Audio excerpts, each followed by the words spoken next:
فمن أظلم ممن كذب على الله وكذب بالصدق إذ جاءه أليس في جهنم مثوى للكافرين والذي جاء بالصدق وصدق به أولئك هم المتقون لهم ما يشاءون عند ربهم ذلك جزاء المحسنين ليكفر الله عنهم أسوأ الذي عملوا ويجزيهم أجرهم بأحسن الذي كانوا يعملون أليس الله بكاف عبده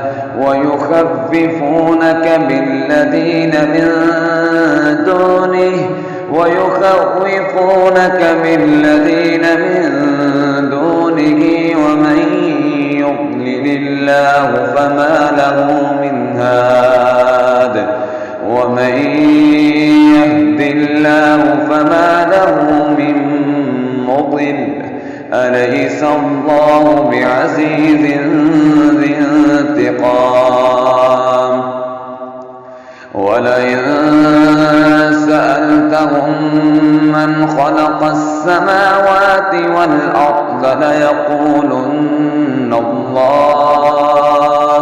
قل أفرأيتم ما تدعون من دون الله إن أرادني الله بضر هل هن كاشفات ضره أو أرادني برحمة هل هن ممسكات رحمته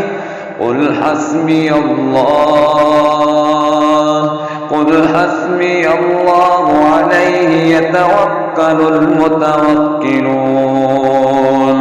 قل يا قوم اعملوا على مكانتكم إني عامل فسوف تعلمون من يأتيه عذاب يخزيه ويحل عليه عذاب مقيم إنا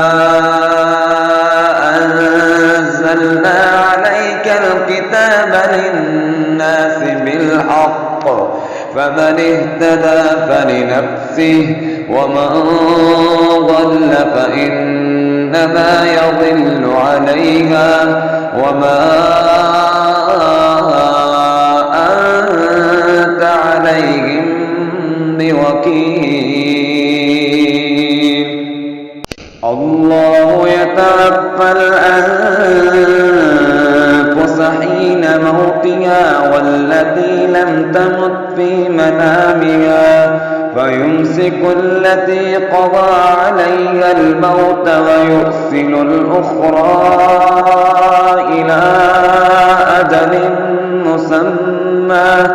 إن في ذلك لآيات لقوم يتفكرون أم اتخذوا من دون الله شفعاء قل أولو كانوا لا يملكون شيئا ولا يعقلون قل لله الشفاعة جميعا له ملك السماوات والأرض ثم إليه ترجعون وإذا ذكر الله وحده اشمأزت قلوب الذين لا يؤمنون بالآخرة وإذا ذكر الذين من دونه إذا هم يستبشرون قل اللهم فاطر السماوات والأرض عالم الغيب والشهادة أنت تحكم بين عبادك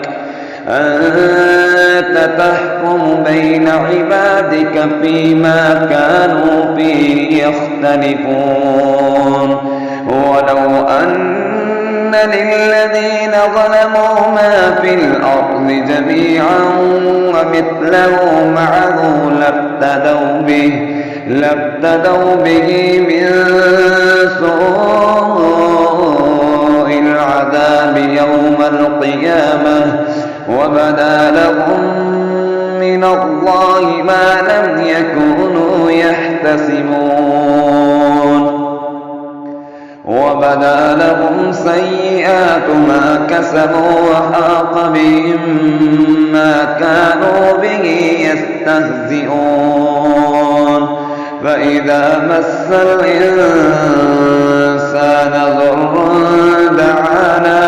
ثم إذا خولناه نعمة منا قال إنما أوتيته على علم بل هي فتنة ولكن أكثرهم لا يعلمون قد قالها الذين من قبلهم فما أغنى عنهم ما كانوا يكسبون فأصابهم سيئات ما كسبوا والذين ظلموا من هؤلاء سيصيبهم سيئات ما كسبوا وما هم بمعجزين أولم يعلموا أن الله يبسط الرزق لمن يشاء ويقدر إن في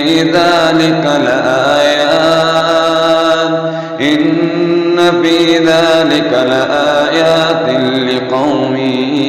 يؤمنون قل يا عبادي الذين أسرفوا على أنفسهم لا تقنطوا من رحمة الله إن الله يغفر الذنوب جميعا إنه هو الغفور الرحيم وأنيبوا إلى ربكم وأسلموا له من قبل أن يأتيكم العذاب ثم لا تنصرون واتبعوا أحسن ما أنزل إليكم من ربكم من قبل أن يأتيكم العذاب بغتة وأنتم لا تشعرون أن تقول نفس يا حسرة على ما فرطت في جنب الله وإن كنت لمن الساخرين أو تقول لو أن الله هداني لكنت من المتقين أو تقول حين ترى العذاب لو أن لي كرة فأكون من المحسنين بلى قد جاءتك آياتي فكذبت بها واستكبرت وكنت من الكافرين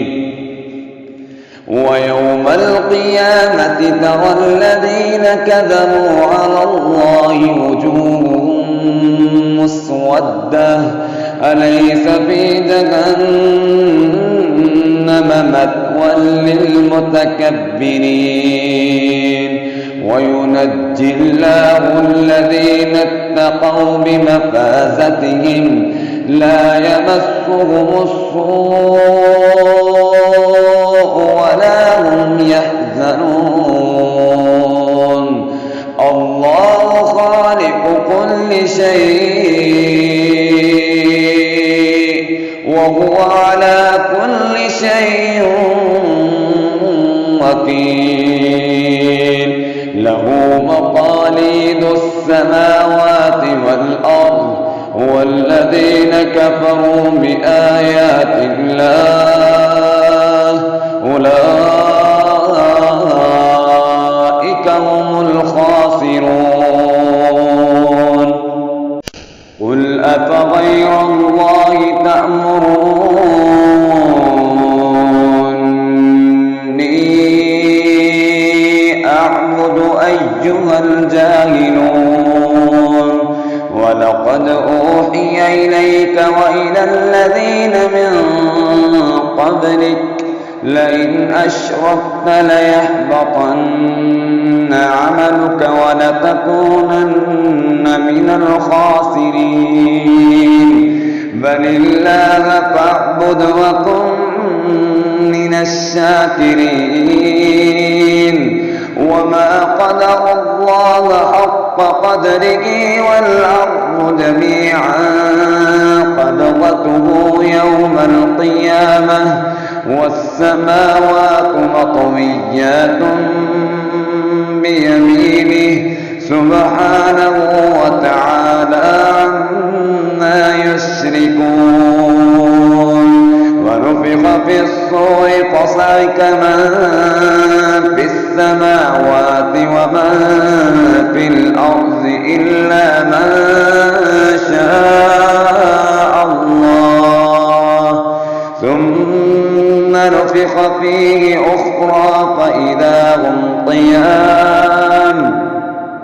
ثم نفخ فيه أخرى فإذا هم قيام ينظرون وأشرقت الأرض بنور ربها ووضع الكتاب وجيء بالنبيين والشهداء وقضي بينهم بالحق وهم لا يظلمون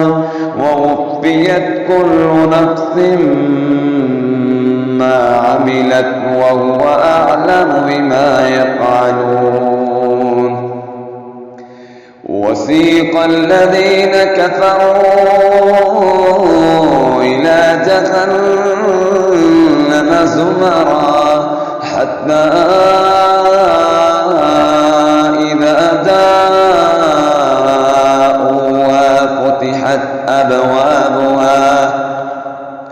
وقال لهم خزنتها ألم يأتكم رسل منكم يتلون عليكم آيات ربكم وينذرونكم لقاء يومكم هذا قالوا بلى ولكن حقت كلمة العذاب على الكافرين قيل ادخلوا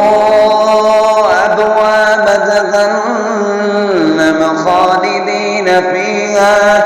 فبئس مثوى المتكبرين وسيق الذين اتقوا ربهم إلى الجنة زمرا حتى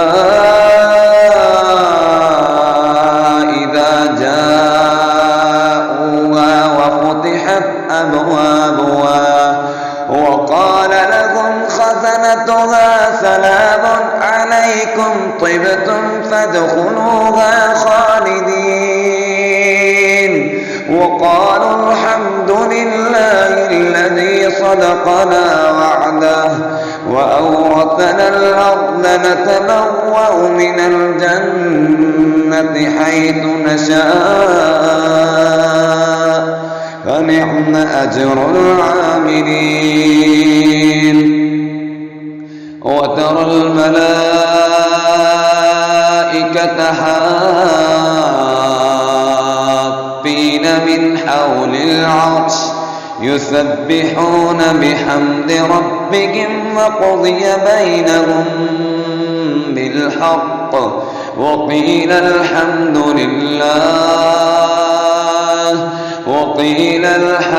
لله رب العالمين. بسم الله الرحمن الرحيم. حميم. تنزيل الكتاب من الله العزيز العليم غافر الذنب وقابل التوب شديد العقاب ذي الطول لا إله إلا هو إليه المصير. ما يجادل في آيات الله إلا الذين كفروا فلا يغرك تقلبهم في البلاد.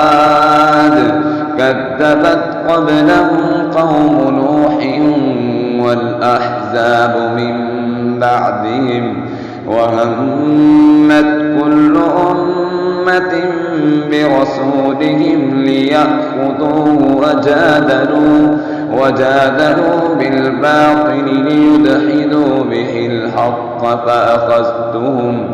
فأخذتهم فكيف كان عقاب. وكذلك حقت كلمة ربك على الذين كفروا أنهم أصحاب النار. الذين يحملون العرش ومن حوله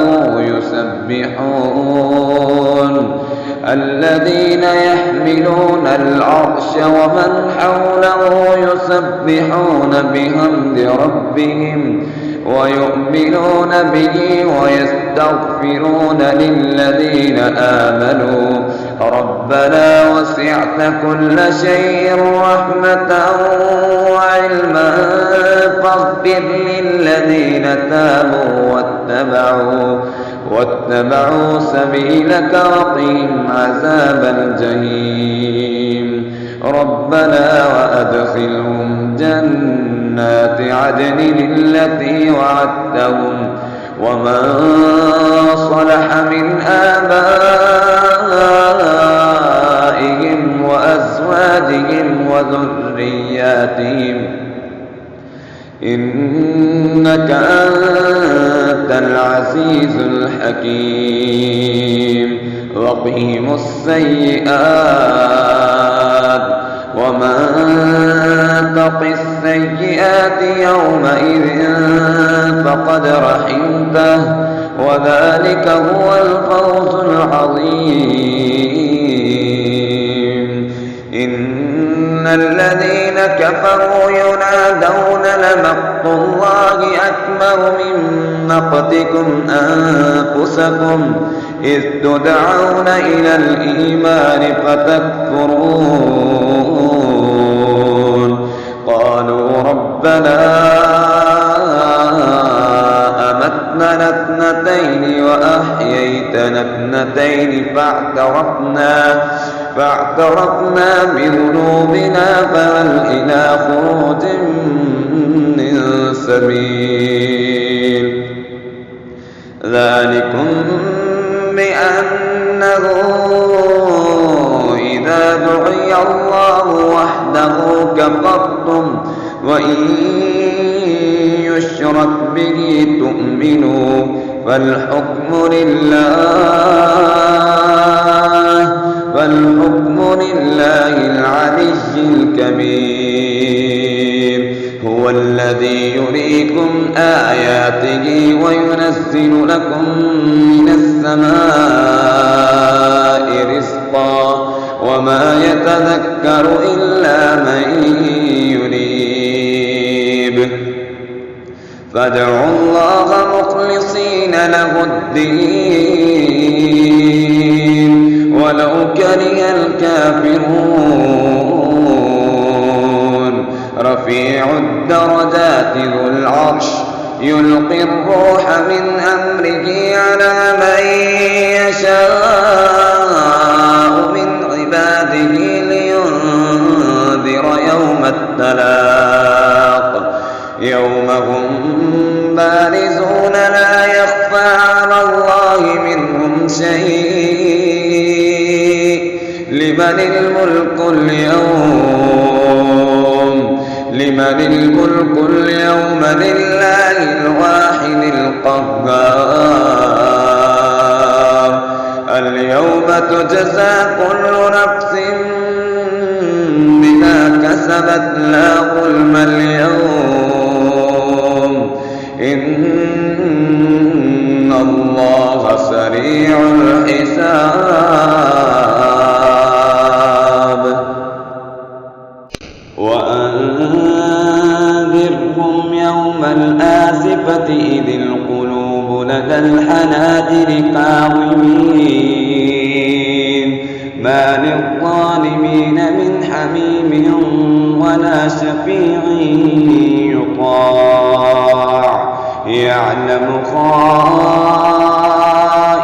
الأعين وما تخفي الصدور والله يقضي بالحق والذين يدعون من دونه لا يقضون بشيء إن الله هو السميع البصير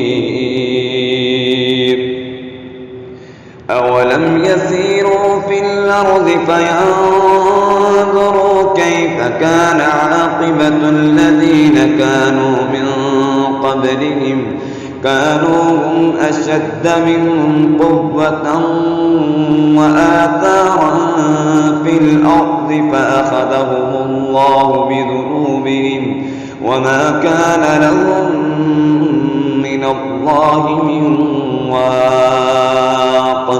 ذلك بأنهم كانت تأتيهم رسلهم بالبينات فكفروا فأخذهم الله إنه قوي شديد العقاب ولقد أرسلنا موسى بآياتنا وسلطان مبين إلى فرعون وهامان وقارون فقالوا ساحر كذاب فلما جاءهم بالحق من عندنا قالوا اقتلوا أبناء الذين آمنوا معه واستحيوا نساءهم وما كيد الكافرين إلا في ضلال وقال فرعون ذروني أقتل موسى وليدع ربه إني أخاف أن يبدل دينكم أو أن يظهر في الأرض الفساد وقال موسى إني عذت بربي وربكم من كل متكبر لا يؤمن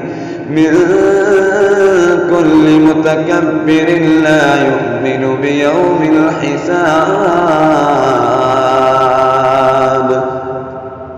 وقال رجل مؤمن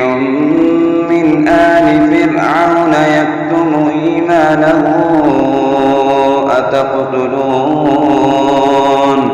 أتقتلون رجلا أن يقول ربي الله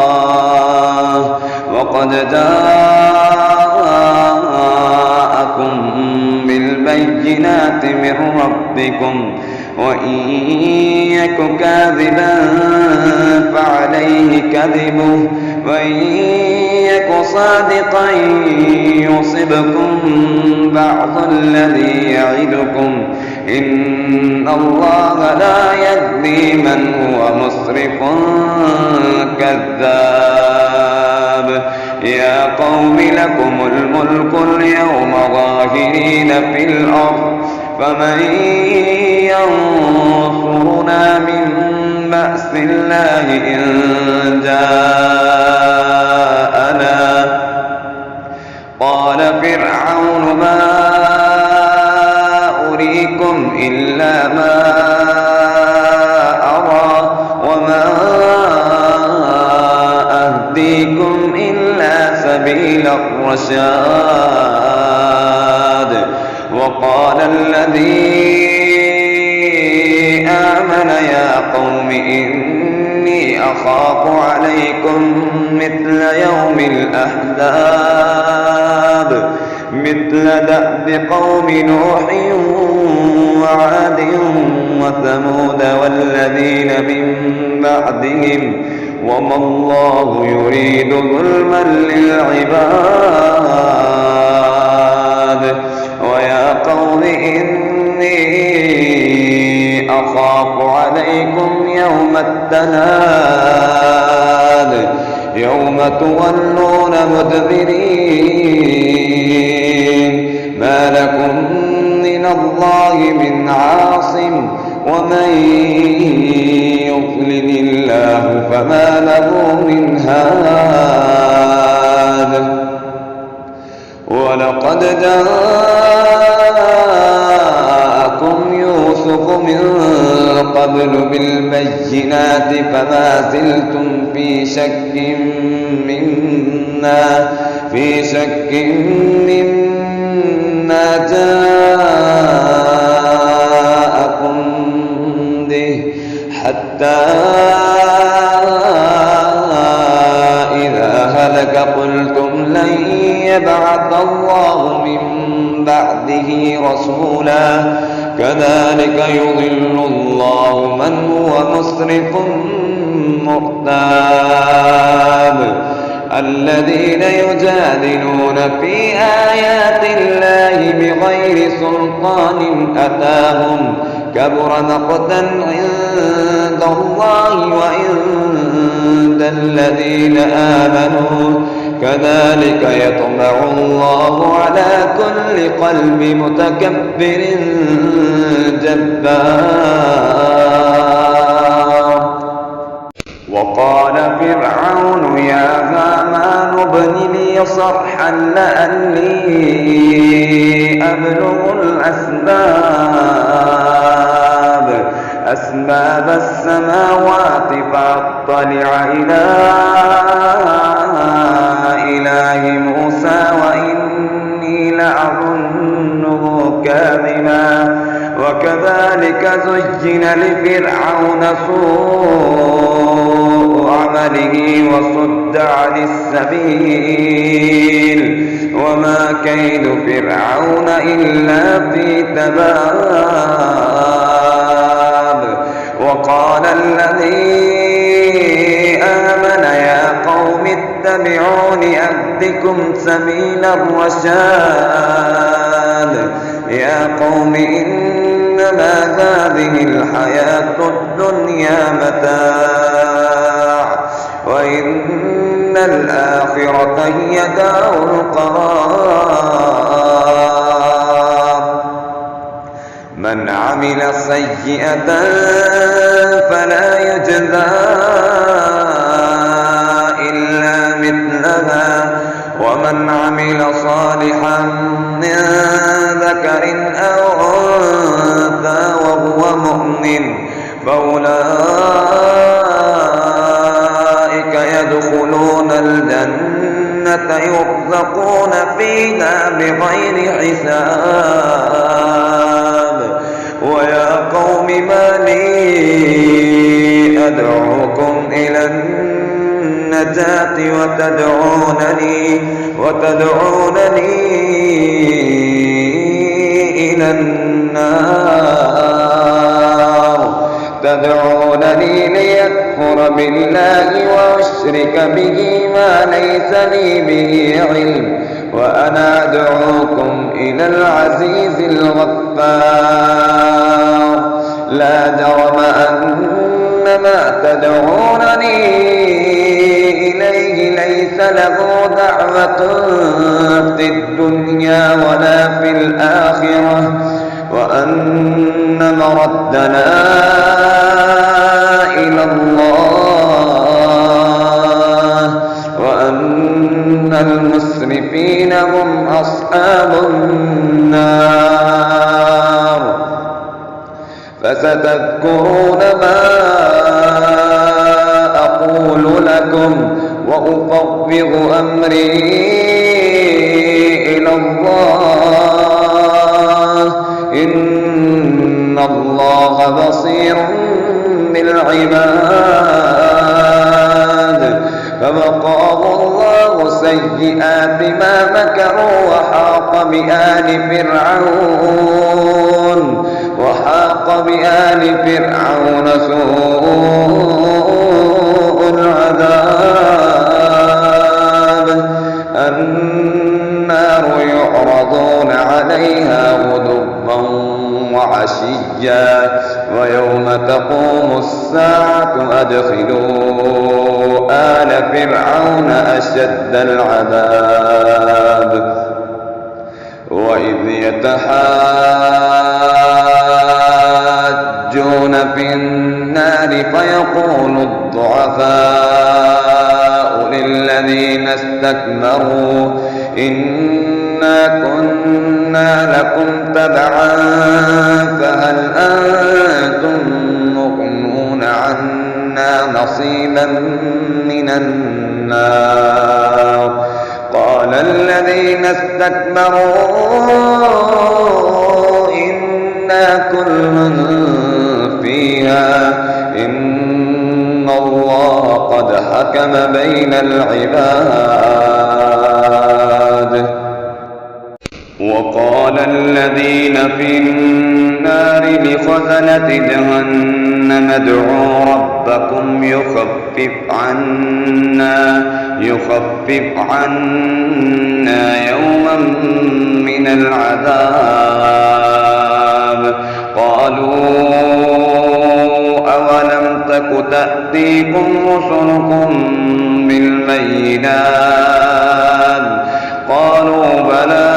قالوا فادعوا وما دعاء الكافرين إلا في ضلال إنا لننصر رسلنا والذين آمنوا في الحياة الدنيا ويوم يقوم الأشهاد يوم لا ينفع الظالمين معذرتهم ولهم اللعنة ولهم سوء الدار ولقد آتينا موسى الهدى وأورثنا بني إسرائيل الكتاب هدى وذكرى لأولي الألباب فاصبر إن وعد الله حق واستغفر لذنبك وسبح بحمد ربك بالعشي والإبكار إن الذين يجادلون في آيات الله بغير سلطان أتاهم إن في صدورهم إلا كبر ما هم بالغين إن في صدورهم إلا كبر ما هم ببالغيه فاستعذ بالله إنه هو السميع البصير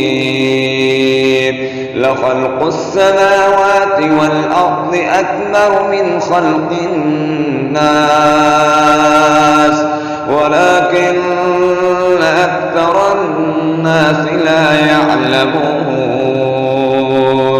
وما يستوي الأعمى والبصير والذين آمنوا وعملوا الصالحات ولا المسيء قليلا ما تتذكرون إن الساعة لآتية لا ريب فيها ولكن أكثر الناس لا يؤمنون وقال ربكم ادعوني أستجب لكم إن الذين يستكبرون عن عبادتي سيدخلون جهنم داخرين الله الذي جعل لكم الليل لتسكنوا فيه والنهار مبصرا إن الله له فضل على الناس ولكن أكثر الناس لا يشكرون ذلكم الله ربكم خالق كل شيء لا إله إلا هو فأنى تؤفكون كذلك يؤفك الذين كانوا بآيات الله يجحدون الله الذي جعل لكم الأرض قرارا والسماء بناء وصوركم فأحسن صوركم ورزقكم من الطيبات ذلكم الله ربكم فتبارك الله رب العالمين هو الحي لا إله إلا هو فادعوه مخلصين له الدين الحمد لله رب العالمين قل إني نهيت أن أعبد الذين تدعون من دون الله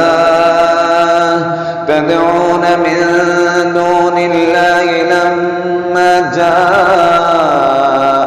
البينات من ربي وأمرت أن أسلم لرب العالمين هو الذي خلقكم من تراب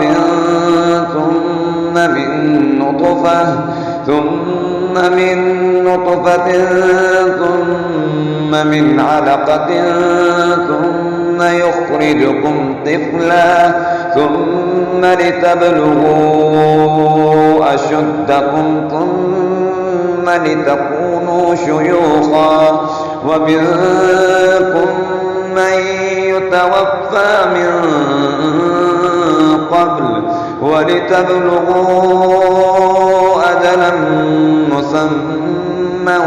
ولعلكم تعقلون هو الذي يحيي ويميت فإذا قضى أمرا فإنما يقول له كن فيكون ألم تر إلى الذين يجادلون في آيات الله أنى يصرفون الذين كذبوا بالكتاب وبما أرسلنا به رسلنا فسوف يعلمون إذ الأغلال في أعناقهم والسلاسل يسحبون في الحميم ثم في النار يسجرون ثم ثم قيل لهم أين ما كنتم تشركون من دون الله قالوا ضلوا عنا بل لم نكن ندعو من قبل شيئا كذلك يضل الله الكافرين ذلكم بما كنتم تفرحون في الأرض بغير الحق وبما كنتم تفرحون ادخلوا أبواب جهنم خالدين فيها فبئس مثوى المتكبرين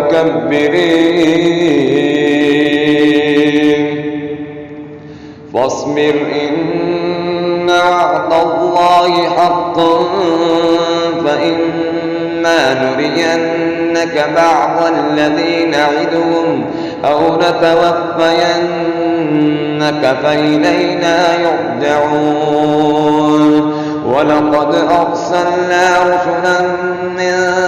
قبلك منهم من قصصنا عليك ومنهم من لم نقصص عليك وما كان لرسول أن يأتي بآية إلا بإذن الله فإذا جاء أمر الله قضي بالحق وخسر هنالك المبطلون الله الذي جعل لكم الأنعام لتركبوا منها ومنها تأكلون ولكم فيها منافع ولتبلغوا عليها حاجة في صدوركم وعليها وعلى الفلك تحملون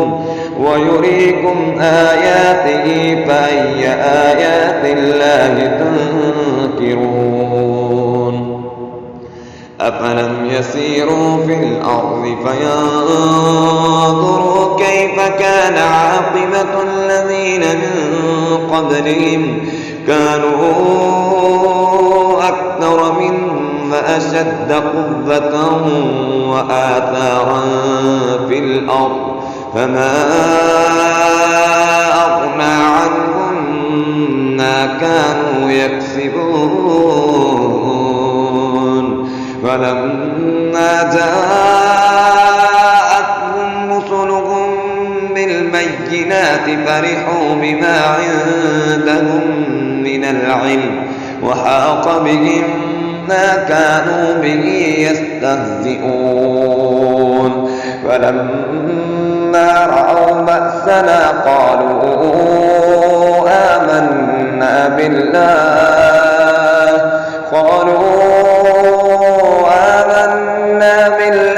وحده وكفرنا بما كنا به مشركين فلم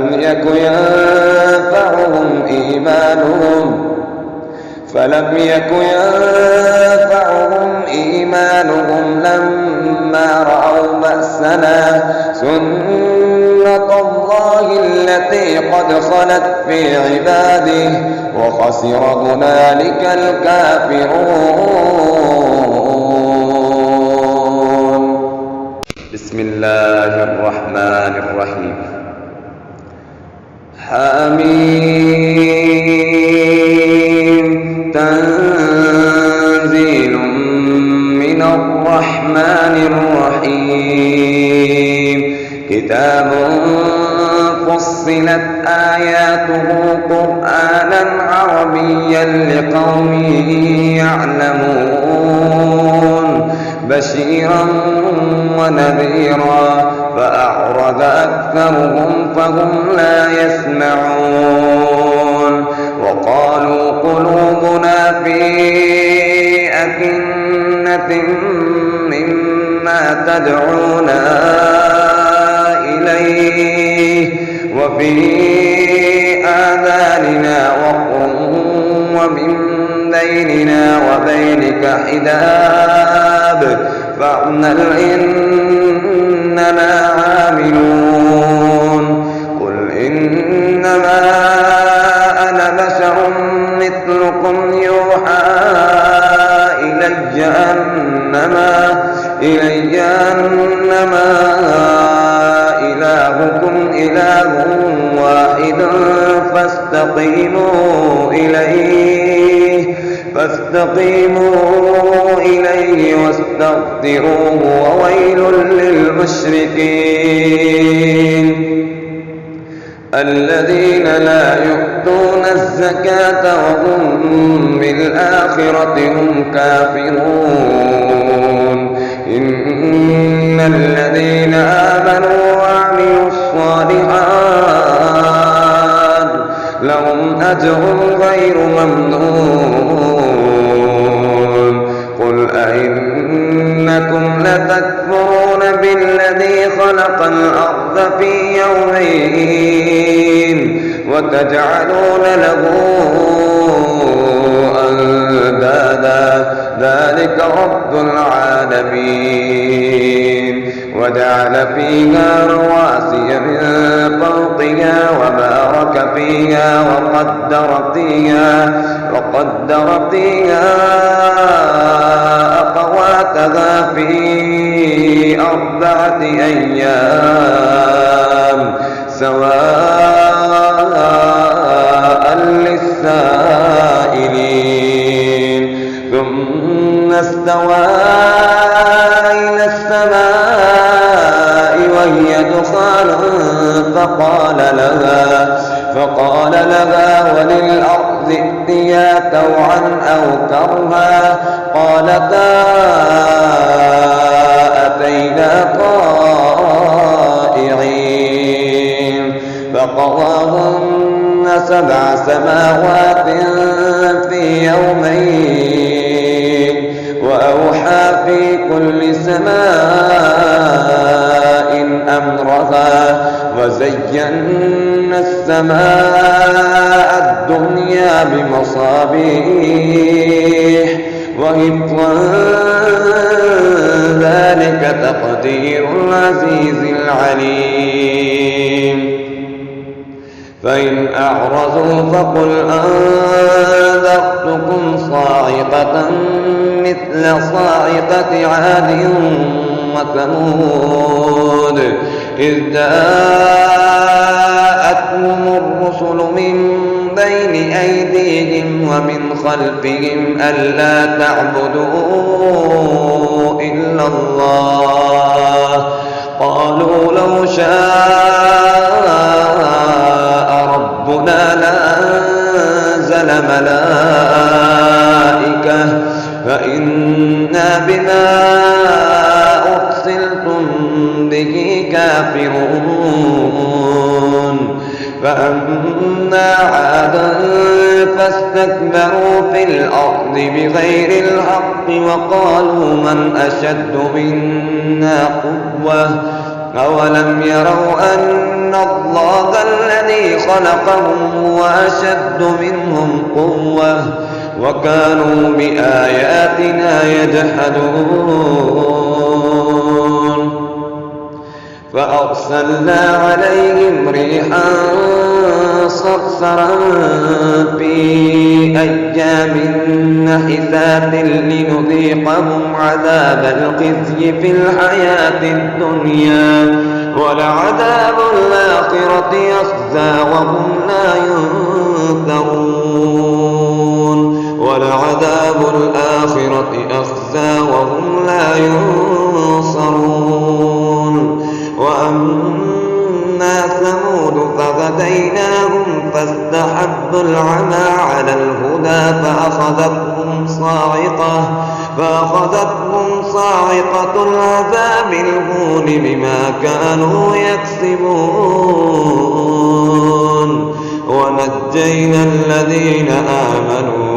ونجينا الذين آمنوا وكانوا يتقون ويوم يحشر أعداء الله إلى النار فهم يوزعون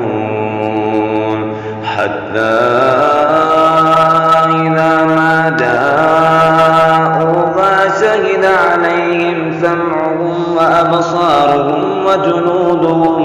وجنودهم بما كانوا يعملون. وقالوا لجلودهم لم شهدتم علينا؟ قالوا أنطقنا الله الذي أنطق كل شيء وهو خلقكم أول مرة وإليه ترجعون. وما كنتم تستطيعون أن يشهد عليكم سمعكم ولا أبصاركم ولا جلودكم ولكن ظننتم أن الله يعلم كثيرا مما تعملون.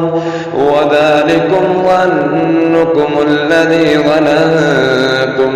بربكم أرداكم فأصبحتم من الخاسرين. فإن يصبروا فالنار مثوى لهم وإن يستعتبوا فما هم من المعتبين.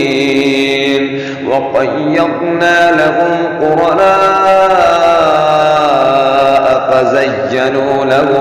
فزينوا لهم ما بين أيديهم وما خلفهم وحق عليهم القول في أمم قد خلت من قبلهم من الجن والإنس إنهم كانوا خاسرين. وقال الذين كفروا لا تسمعوا لهذا القرآن والغوا فيه لعلكم تغلبون. فلنذيقن الذين كفروا عذابا شديدا ولنجزينهم أسوأ الذي كانوا يعملون. ذلك جزاء أعداء الله النار لهم فيها دار الخلد جزاء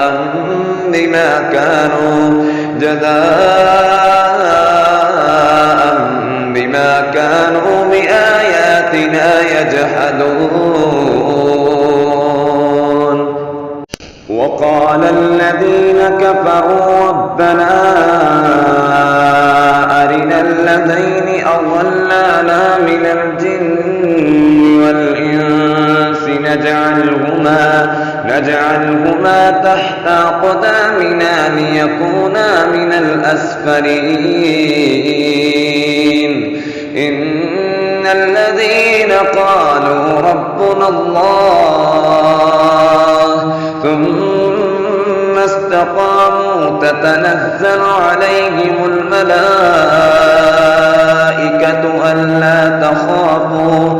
ألا تخافوا ولا تحزنوا وأبشروا بالجنة التي كنتم توعدون. نحن أولياؤكم في الحياة الدنيا وفي الآخرة ولكم فيها ما تشتهي أنفسكم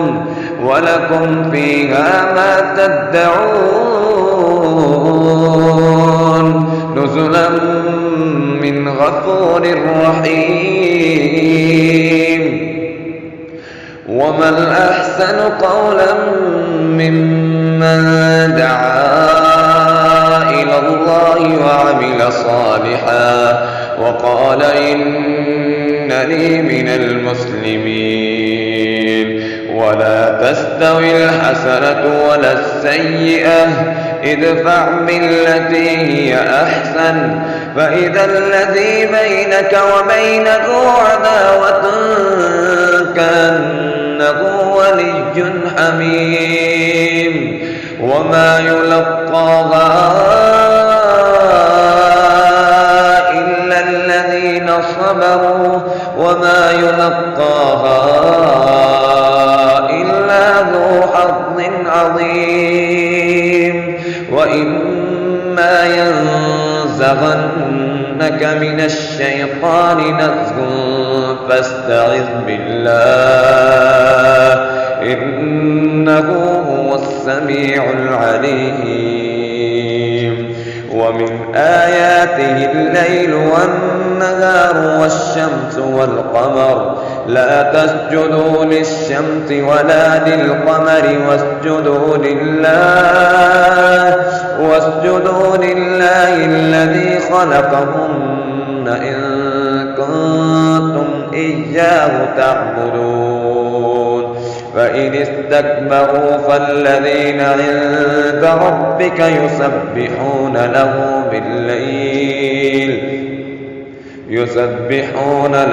بالليل والنهار وهم لا يسأمون ومن آياته أنك ترى الأرض خاشعة فإذا أنزلنا عليها الماء اهتزت وربت إن الذي أحياها لمحيي الموتى إنه على كل شيء قدير إن الذين يلحدون في آياتنا لا يخفون علينا أفمن يلقى في النار خير أم من يأتي آمنا يوم القيامة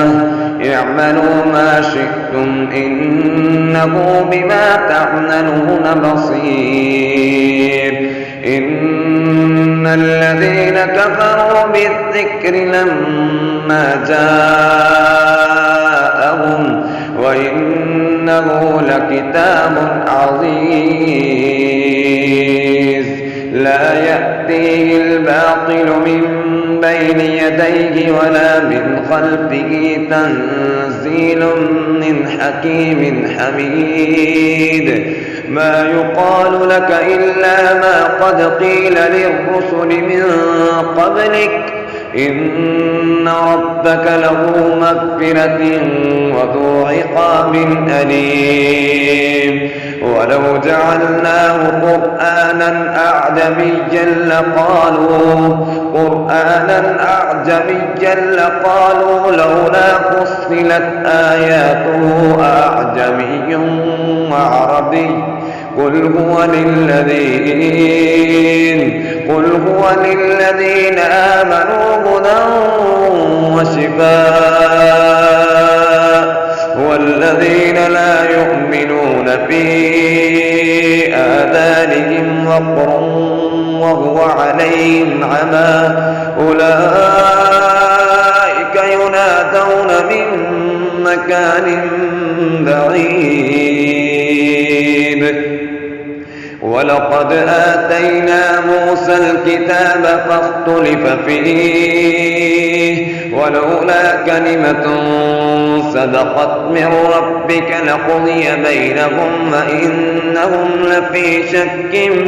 منه مريب من عمل صالحا فلنفسه ومن أساء فعليها وما ربك بظلام للعبيد